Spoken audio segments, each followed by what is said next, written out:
दोस्तों नमस्कार, मैं हूँ विनीता यादव। एलन मस्क अब दुनिया के वो व्यक्ति हो गए हैं, जिनका एक तरह से राजनीति में भी बड़ा दखल हो गया है, खास तौर से जब से ट्रंप ने चुनाव जीता है और उनको शुक्रिया अदा किया है। और एक अच्छा खासा पैसा उन्होंने उनकी मदद के लिए भी दिया था। तब से कभी वो अपने ट्विटर पर रॉकेट की फोटो डाल रहे हैं, तो कभी कुछ और कह रहे हैं। इतनी खुशी खुद ट्रंप ने ज़ाहिर नहीं की जितना कि एलन मस्क ने की।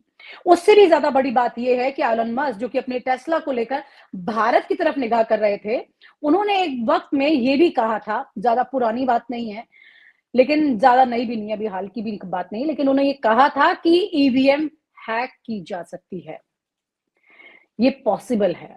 ये बहुत बड़ी बात है और वही एलन मस्क जो कि भारत की तरफ निगाह कर रहे हैं निवेश के लिए, अब उनके लिए रास्ते उतने भी कंफर्टेबल नहीं है क्योंकि भारत सरकार ने कहा है कि उनको भी उसी प्रोसेस के हिसाब से आना होगा जैसे कि बाकी लोग आ रहे हैं। तो इतना आसान रास्ता नहीं बन रहा है। बड़ी बात यह है कि एलन मस्क ने जो निवेश की बात की थी, उसको लेकर के भारत में ये उनका आना अब क्या दिखाता है क्योंकि ईवीएम के हैक करने की बात जो व्यक्ति कर रहा था कि की जा सकती है, वही व्यक्ति बीजेपी की सरकार के वक्त में देश में एंटर करता है। इसको किस तरह से हमें देखना चाहिए, समझना चाहिए और इस राजनीति को समझना चाहिए इस बड़े कॉर्पोरेट के जरिए। हमारे साथ चर्चा में शामिल है इस वक्त सीनियर जर्नलिस्ट विनय कुमार जी। विनय जी के साथ में इस बात को आगे समझने की कोशिश करते हैं। सर, बड़ा सवाल यही है कि एलन मस्क का भारत में आना कितना इंपॉर्टेंट होगा और अगर होगा तो राजनीति में तो वो अमेरिका में दखल कर चुके हैं, तो आने वाले वक्त में भारत में भी अगर उन्होंने दखल किया और जिस पार्टी के रहते हुए वो आ रहे हैं, तो उसका सीधा प्रिविलेज उनको जाएगा, तो फिर राजनीति किस तरह का मोड़ लेगी? विनीता, एलन मस्क देखिए दुनिया के सबसे अमीर व्यक्ति हैं इस समय और उनकी टेस्ला और स्पेस एक्स जो उनकी कंपनीज हैं और स्टारलिंक की भी बात चल रही है, तो इन सब कंपनीज को अगर देखा जाए तो इनमें काफी कुछ आगे बढ़ने की क्षमता भी है और इनका वर्ल्ड में ग्लोबल फुटप्रिंट भी बहुत बड़ा है। और बहुत इंटरेस्टिंग बात यह है कि एलन मस्क को ट्रंप ने जिम्मेदारी दी है डीओजीई, जो डॉज कह लीजिए आप इसको, उसका जो है डिपार्टमेंट ऑफ गवर्नमेंट एफिशिएंसी, उसका हेड बनाया है एलन मस्क को और उनके साथ विवेक रामास्वामी है जो कि ट्रंप के प्रतिद्वंदी रहे थे। तो मजेदार बात यह है कि इसमें एलन मस्क हमेशा से ये कहते रहे हैं कि गवर्नमेंट की एफिशिएंसी कम है, ब्यूरोक्रेसी बहुत बड़ी है, ये ब्यूरोक्रेसी को छांट देना चाहिए। तो यहां से उन्होंने शुरू किया था। और दूसरी बात यह है कि एलन मस्क ने जिस तरह से आपने कहा कि राजनीति में शुरू से दखल देना शुरू किया और ट्रंप के बहुत सपोर्टर रहे, तो आपने भारत की जो बात की है पहले उसको निपटा देते हैं कि देखिए एक बिजनेसमैन जो है, एक पूंजीवादी जो व्यक्ति है, वो अपनी पूंजी को ऐसी जगह लगाना पसंद करेगा जहां से उसको रिटर्न्स अच्छे मिले। और अगर भारत में इलेक्ट्रिक व्हीकल्स का ट्रेंड जिस तरह से चला है और हमारी निजी कंपनियां इस टेक्नोलॉजी को लेकर आ रही हैं, चाहे टाटा ने शुरू किया, मारुति भी शुरू करने वाली है और बाकी कंपनीज भी ईवीज की तरफ जा रही हैं, तो इसमें आगे क्या होगा ये तो अभी कहा जाना थोड़ा सा मुश्किल है। मगर एलन मस्क चाहेंगे कि इंडिया में ऑटोमोबाइल की बहुत बड़ी मार्केट है, कि ईवीज के, उनके टेस्ला ईवीज की मार्केट भारत को कैप्चर करे। एक पूंजीपति के नाते, एक इंडस्ट्रिस्ट के नाते वो उनकी एम्बिशन जरूर होगी। और दूसरी मजेदार बात है जो अभी तक कितना ज्यादा नहीं सुनने में आई, एलन मस्क की अमेरिका को छोड़ के सबसे बड़ी जो मैन्युफैक्चरिंग प्लांट है वो है चाइना में और शंघाई में बहुत बड़ा उनका फुटप्रिंट है। और लास्ट ईयर उन्होंने 600,000 मतलब 6 लाख टेस्ला के ईवीज चाइना में बेचे। वैसे देखिए ट्रंप ने जितने भी अपने अपॉइंटमेंट्स किए हैं, आप देखें नेशनल इंटेलिजेंस चीफ तुलसी गबार्ड को देख लीजिए, या सेक्रेटरी ऑफ स्टेट या डिफेंस सेक्रेटरी जो कि फॉक्स न्यूज के पहले एंकर रह चुके हैं, उनको उन्होंने अपॉइंट किए। ये सब हॉक्स हैं जो एंटी चाइना माने जाते हैं। और इस समय जो मुकाबला है इकोनॉमिक टर्म्स में आप देखें तो अमेरिका और चाइना, और भारत के लिए दोनों को बैलेंस करना एक बहुत टेढ़ी खीर है। चाइना के साथ आप देखिए पिछले 4 साल में जो हुआ है, गलवान क्रैशेस के बाद हमारे रिलेशंस काफी नोज डाइव किए।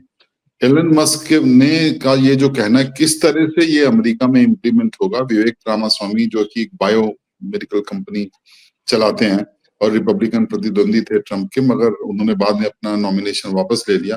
एलन मस्क का कहना है कि जो 6 पॉइंट समथिंग 6.2 या 6.5 ट्रिलियन डॉलर अमेरिका का सैलरी बिल है साल का, और ब्यूरोक्रेसी इतनी बड़ी है, एलन मस्क कहते हैं कि इसको मैं 2 ट्रिलियन डॉलर इसको कम करना चाहता हूँ। इसलिए ट्रंप ने ये जो बड़ा रेडिकल कहा कि ये मैनहट्टन मॉडल होगा, जिसमें कि ये गवर्नमेंट की जो एफिशिएंसी है वो कम की जाएगी, और इतनी सारी जो ब्यूरोक्रेसी है, 3 लाख के आसपास तो वॉशिंगटन डीसी वर्जीनिया के आसपास 3 लाख ब्यूरोक्रेट वहां पर हैं। और विवेक रामास्वामी ने तो यहाँ तक कह दिया कि इंटेलिजेंस और एफबीआई वगैरह को भी खत्म कर, अमेरिका की इतनी बड़ी बड़ी एजेंसीज हैं सिक्योरिटी की और इंटेलिजेंस की, इनकी कोई जरूरत ही नहीं है। एलन मस्क का अगर आप रिकॉर्ड देखें इस मामले में, तो उन्होंने ट्विटर को जब टेक ओवर किया, एक्स को, तो उन्होंने करीब 75% अपने जो एम्प्लॉइज थे उनकी छुट्टी कर दी, ही जस्ट कॉल्ड देम ओवर। तो इस तरह के व्यूज लेके वो अमेरिका में कितना सफल हो पाएंगे, कैसे करेंगे, मगर क्योंकि उनका पैठ अच्छी है, ट्रंप के साथ उनके रिश्ते बहुत अच्छे हैं, और डोनाल्ड ट्रंप एज राष्ट्रपति उनके ऊपर बहुत रिलाई भी कर रहे हैं, तो ब्यूरोक्रेसी में भी अंदर से इसके खिलाफ रेजिस्टेंस होगा। ये सब बिल क्लिंटन ने भी करने की कोशिश की थी, मगर ज्यादा कामयाब उसमें हो नहीं पाए थे। तो ये ठीक है कि इतने, वो कहते हैं कि इतने 6.25 ट्रिलियन डॉलर अगर हम सैलरी बिल देते हैं, क्यों देते हैं हम इतना? ब्यूरोक्रेसी क्या कर रही है? कोई एफिशिएंसी नहीं है।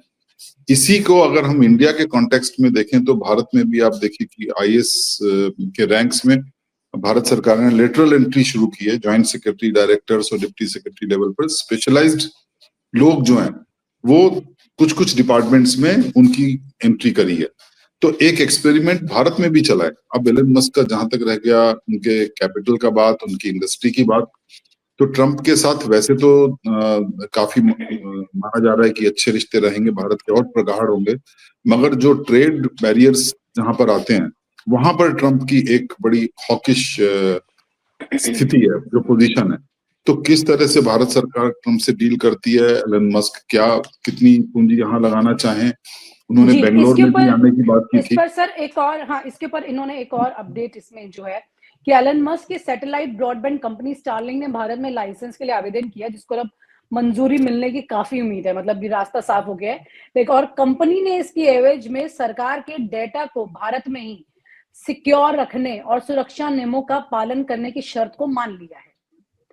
ये एक बहुत ज्यादा कंट्रोवर्शियल मैटर था इनके बीच में, और इसको लेकर के ये सहमति अब बनी है।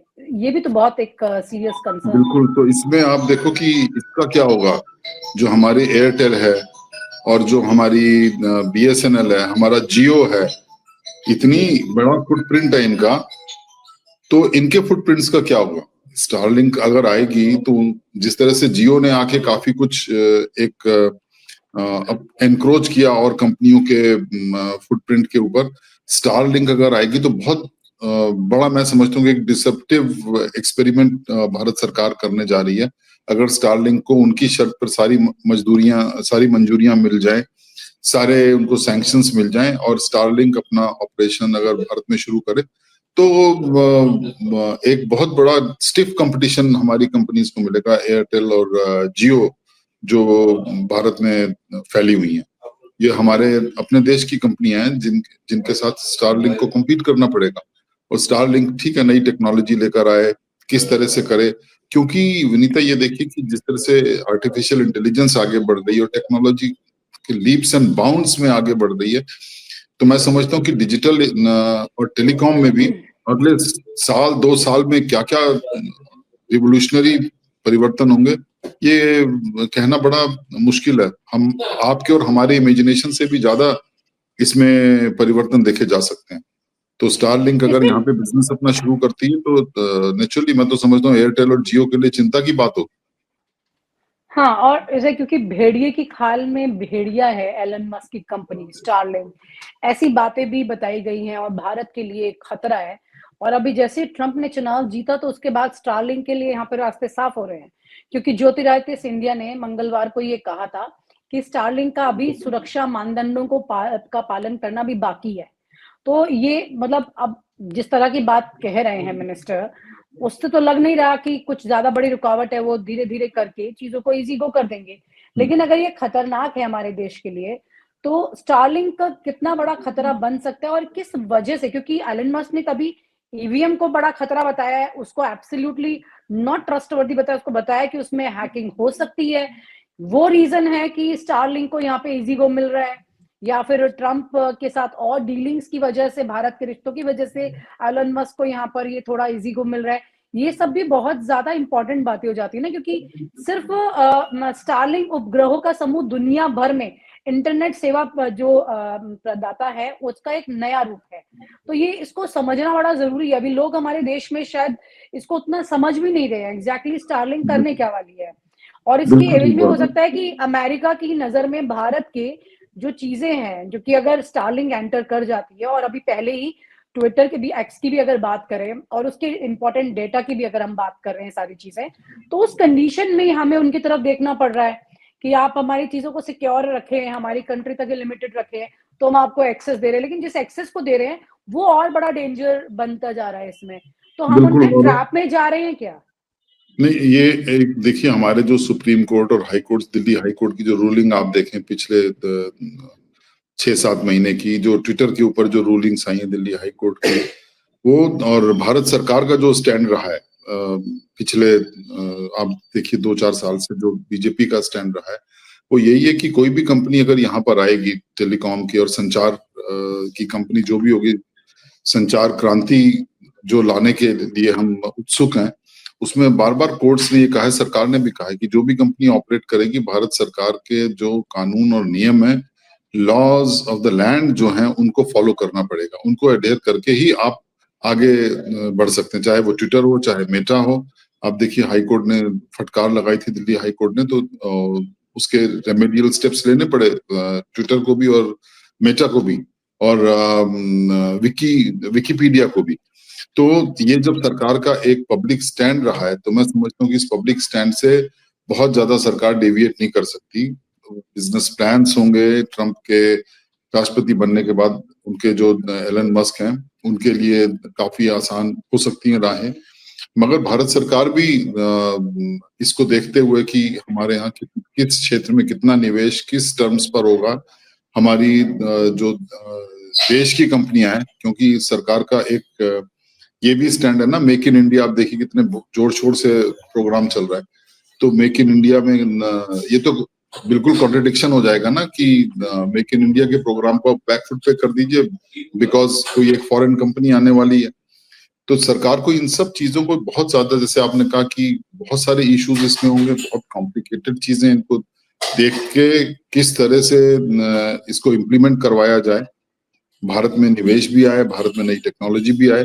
क्योंकि जहां तक सवाल है अमेरिकी टेक्नोलॉजी का, जो हाई टेक चीजें हैं, वो अभी तक डेवलपिंग वर्ल्ड से दूर रखी जाती है, उतनी आसानी से हमें नहीं मिलती, उसके लिए काफी जद्दोजहद करनी पड़ती है। इसीलिए इसमें आप भारत में ये कि आप असेंबल कर लीजिए। अब देखिए C295 जो एयरक्राफ्ट है, वो टाटा के साथ जो एग्रीमेंट हुआ है, उसमें पहले तो फ्लाइंग कंडीशन में आ रहे हैं, बाद में असेंबल होंगे यहाँ पर, मगर अभी हमारे पास उनकी टेक्नोलॉजी ट्रांसफर नहीं है। बहुत सारे क्षेत्रों में टेक्नोलॉजी ट्रांसफर है ही नहीं, चाहे न्यूक्लियर सबमरीन हो, चाहे एरोनॉटिकल इंजीनियरिंग हो, चाहे फाइटर प्लेन के इंजन्स हो। तो भारत को हाई टेक्नोलॉजी में लेने के लिए काफी मेहनत करनी पड़ती है, बहुत 50 तरह के चीजों को सोचना पड़ता है, तो ये इतना आसान भी नहीं है। पिछले साल एलन मस्क ने कहा था कि उन्होंने यूक्रेन के उस अनुरोध को एक्सेप्ट नहीं किया जिसमें यूक्रेन ने अपने स्टारलिंक उपग्रह नेटवर्क को रूस के सबसे बड़े बेड़े पर हमले की मदद के लिए एक्टिव करने के लिए कहा था। तो इस तरह से एलन मस्क का मतलब इस तरह की इंटरवेंशंस होना और इस लेवल पर जाना, क्या आपको लगता है भारत सरकार को भी स्टारलिंक को यहाँ पर फुल ग्रीन सिग्नल देने से पहले देश को ये बताना चाहिए कि अगर उनका एक्सेस यहाँ होता है, हालांकि वो टेस्ला के लिए बात करें, लेकिन फिर भी स्टारलिंक अगर है तो फिर ऑब्वियसली उसमें बहुत सारी क्लैरिफिकेशंस की जरूरत पड़ेगी, क्योंकि Elon Musk is Trump is America, America का इंडिया की तरफ जो रुख होता है उस परिस्थिति में वो हमारे पास कितनी सुरक्षित होनी चाहिए चीज़ें, क्योंकि हम अच्छे से जानते हैं कि अमेरिका कई बार अपने ऑपरेशंस के लिए इंडिया को इस्तेमाल कर चुका है अलग-अलग तरह से। हिस्ट्री बताती है ये चीज़ें।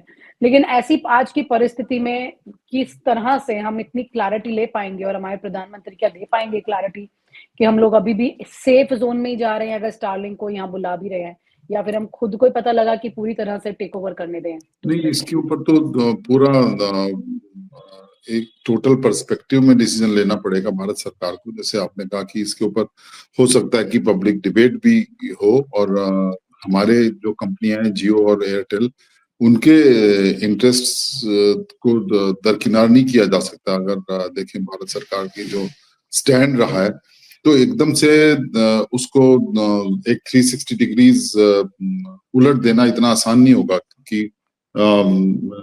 हमारी सरकार ये सब कर सके। और सुरक्षा के एक सिक्योरिटी ऑडिट हालाँकि भी हमारी सरकार बहुत कई जरूर। बार 360 हाँ डिग्री हाँ, कर चुकी है, इंटरनली कर बिल्कुल कर चुकी है चुकी है। हाँ, और कर मच चुकी है। सफिशिएंट है। मगर हमारे यहाँ की जो बिजनेस क्लाइमेट है, जो हमारे यहाँ की जो इंडस्ट्री है इस क्षेत्र की, उनके इंटरेस्ट को तो जब हमारी सरकार कहती इंडिया फर्स्ट, तो ट्रम्प का क्या नारा था, make America great again, America first. तो वो दोनों अगर क्लैश करेंगे, make in India, India first, और अमेरिका फर्स्ट, और मागा जो है मेक अमेरिका ग्रेट अगेन, तो उसमें कौन कौन से फैक्टर्स ट्रम्प कैसे बेच पाएंगे उसको अपने देश में, और हम किस तरह से उस चीज को वो लोगों को कन्विंस कर पाएंगे, ये देखने वाली बात होगी। तो इतना आसान नहीं होगा कि इसमें टेस्ला तो ठीक है, चलो ईवी आ रही है, हमारे यहाँ भी ईवीज की वो है। और दूसरी तरफ से देखिए, जैसे मैंने आपको बताया शंघाई का उदाहरण दिया चाइना का, तो एलन मस्क अगर चाइना के एंटी चाइना अगर वो स्टैंड रखते हैं, एंटी ताइवान स्टैंड रखते हैं, तो आप देखो तो सबसे बड़ी, अमेरिका के बाद सबसे बड़ी इन्वेस्टमेंट उनकी चाइना में, जहां पे वो 6 लाख ईवीज बेच रहे हैं। शंघाई में बहुत बड़ा टेस्ला का प्लांट है। तो किस तरह से इस कॉन्ट्रडिक्शन को ट्रम्प बैलेंस कर पाएंगे, ये देखने वाली बात है। क्या हालांकि मेक इन इंडिया भी अपने आप में बहुत बार सवालों के घेरे में गिर चुका है, और चाइना इन एवरी कंट्री के साथ चाइना इन इंडिया भी चलता रहा है। बड़ा सवाल यही है कि यहाँ पर एलन मस्क की जो एंट्री होती है तो वो कितनी विवादित रहने वाली है, क्योंकि इसमें बड़े कई चिंता की बातें हैं। क्योंकि हम तो उन्होंने हाल ही अपना में देख दौरा रहे भी, हैं। आपको याद हो विनीता, अपना दौरा उन्होंने भारत के चुनावों से तुरंत पहले रद्द कर दिया था। जी भारत आए नहीं थे, which was not taken very kindly जी by the government. राइट। तो वो एक मैसेज गया था कि वो सपोर्ट नहीं कर रहे हैं, और जिस तरह वो ईवीएम हैकिंग के भी बयान दे चुके हैं, तो ये अपने आप में एक बहुत बड़ी बात है। अभी तो आपस की इक्वेशन में भी सवाल खड़े हो रहे हैं, लेकिन ये समझ में आ रहा है कि एलन मस्क इंडिया को एक बहुत बड़ी मार्केट के तौर पे देख रहा है, उसमें एंटर करना चाहता है, इसमें कोई दो राय नहीं है। हालांकि इसमें भी गवर्नमेंट के एंगल से क्या पर्सपेक्टिव्स हैं वो क्लियर नहीं हुए हैं। बहुत सारी चीजें होंगी इसमें समझने के लिए, और मुझे लगता है एक बहुत वाइडर विजन होगा ये देखने के लिए कि एलन मस्क अगर आते हैं यहाँ तो करेंगे किस तरह से चीजें, और आप जैसे अनुभवी पत्रकार उसे किस तरह से अपने सवालों में घेरेंगे, ये भी बहुत बड़ी बात है और वही जरूरी है, क्योंकि गवर्नमेंट कितनी ट्रांसपेरेंसी रखेगी इसमें भी नजर बनी रहेगी सबकी। बहुत बहुत शुक्रिया sir, thank you so much for sharing the inputs. Thank you so much. Thank you Vinita. और आप हमसे जुड़े रहने के लिए सब्सक्राइब करें YouTube पर, फॉलो करें ट्विटर पर और लाइक करें फेसबुक पर। और ज्यादा जानकारी के लिए आपको टाइप करना होगा सिर्फ न्यूज नशा।